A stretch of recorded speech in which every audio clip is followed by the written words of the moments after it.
Hey, salut tout le monde, on est vraiment content d'être avec vous et aujourd'hui on va aborder le sujet des tâches ménagères.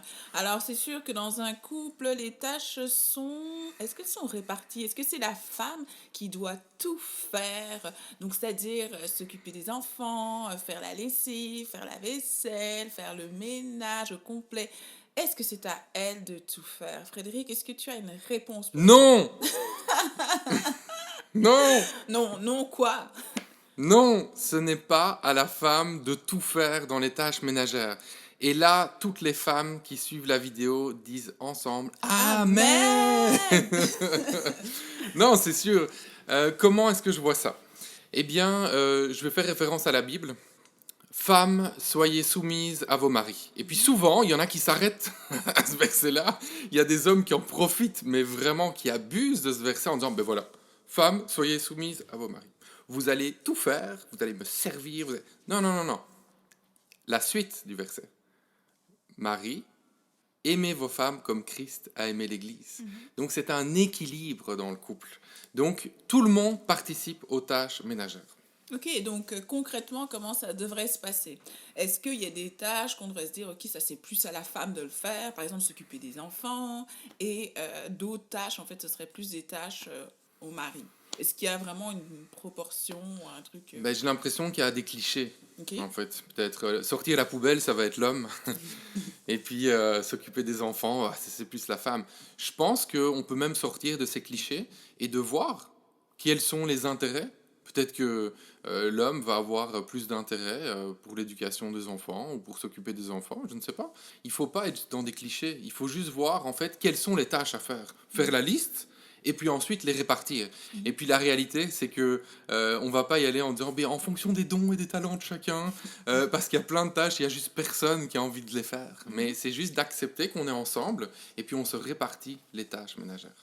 Ok, d'accord. Donc en fait, mais il y a aussi des choses que les gens font avec plus de facilité. On va Oui, remarquer dans le couple une personne qui va avoir tendance à, je sais pas, moi je connais quelqu'un qui aime ça faire la vaisselle. Donc il y a des c'est pas hommes moi, qui aiment, c'est oui, pas moi. ce n'est pas Frédéric, mais il y en a qui aiment ça. Donc en fait, on le fait tout à fait naturellement. Donc généralement, ça va devenir sa tâche. Donc il y a Mhm, des choses qu'on va faire naturellement, s'occuper des enfants. Donc c'est pas de se dire, ok, parce que tu es une femme, tu dois faire ça, ou tu es un homme, tu dois mhm, faire ceci. C'est en fait, et aussi tous les couples ne fonctionne pas de la même manière, c'est pas la même dynamique. Tu vas aller dans un couple, dans un couple, puis ils vont te recevoir, puis chez eux, en fait, qu'est-ce qui va se passer, c'est que c'est par exemple le mari qui va cuisiner et la femme qui fait la vaisselle, par exemple. mhm, Ça peut choquer, mais c'est juste que ça fonctionne comme ça, en fait. mhm. Tu dois trouver ta dynamique dans Oui, le couple.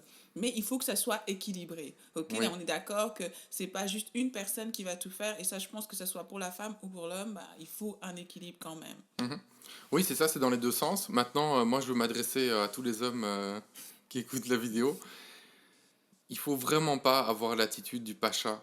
Je rentre à la maison, tout doit être fait, tout doit être prêt, sinon je commence à critiquer. Je dis, ah ben quoi, le repas, il n'est pas encore prêt. Ah ben là, t'as pas fait encore la lessive, ma chemise est pas repassée. Non, ça c'est pas une bonne attitude. En tout cas, c'est pas une attitude chrétienne. C'est pas une attitude non plus qui honore Dieu de faire passer sa femme pour un esclave.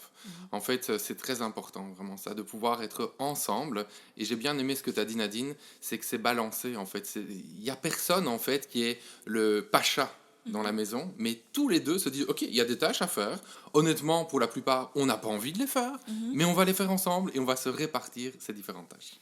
Ok, parfait. Donc ça va quand même prendre de s'asseoir ensemble et d'en discuter. Il faut pas se Ouais. dire, ok, on rentre ensemble dans le mariage ou on est dans le mariage, les choses vont se faire. Parce qu'en fait, finalement, si tout le monde se dit ça, bah, il va rien se passer. En fait, tout va être sale chez vous et les enfants vont pas être lavés, etc. Donc il va falloir trouver un rythme. Et puis les enfants qui Et- sont pas lavés, t'as pas envie que ça se passe non plus, quoi. C'est ça. Non, mais c'est ça. Donc il Ouais. faut trouver un équilibre. Donc en fait, il faut en discuter. Ouais. C'est ça, ok. Parce que parfois on a des attentes vis-à-vis de quelqu'un, mais en fait on ne lui en a pas parlé. Donc c'est Mhm. bon d'en discuter et c'est vraiment la clé de la communication dans le couple. Ok, bah c'était un peu tout pour la vidéo sur les tâches ménagères, les répartitions. J'espère que vous l'avez aimé. Si c'est le cas, partagez-la et on vous dit à très bientôt. Bye bye!